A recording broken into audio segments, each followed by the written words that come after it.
I like to tell you about the 5 most important numbers in investing, at least to me. And I don't mean this literally, but each of these numbers reveals a deeper truth about investing and one that I feel is overlooked. The first is 94%. This is the percentage of US large cap fund managers that fail to beat the S&P over a given 20-year period, according to Dow Jones research. It shows how hard beating the market is. The second number is 4%. This is the average annual return of a U.S. mutual fund investor over the past 30 years, according to Dalbar Research. And this is relevant because the S&P 500 itself grew 10% per year over the past 30 years. So the average investor, the average mutual fund investor, does less than half as good as the passive S&P 500 index.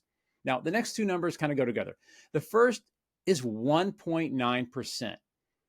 According to JP Morgan data, as shared in a pretty great visual capitalist infographic, if you had missed the best 1.9% of trading days in the S&P 500 over the past 20 years, your returns would be 93% lower. Now, conversely, if you'd missed the worst 1.9% of trading days, your returns would be more than 2,000% higher. But the key point is it's pretty hard to know which are the best and which are the worst in advance, before they actually happen. You can't just get in and get out, or at least it's very hard to. So this is an argument for long-term investing, for casting a wide net, so to speak, across a long time period. Now, the next number is 4%. Again, I'm reusing that number, this time in a study by Hank Bessembinder.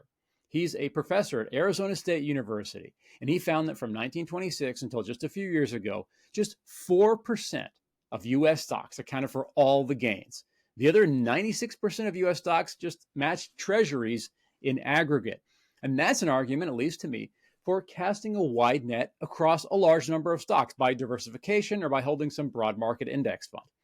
The final number, and this one is my favorite, is $500,000.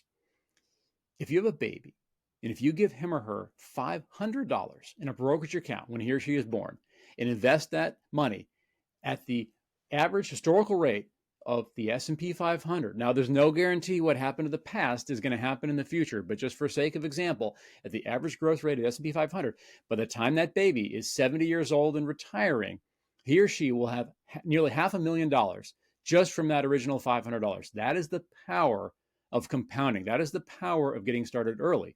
And all you need is a brokerage account to do that. And if you don't have a brokerage account, or if you're looking for another one, I'd love to invite you to check out BBAE. We've got all kinds of features to help you find the best stocks to buy for you.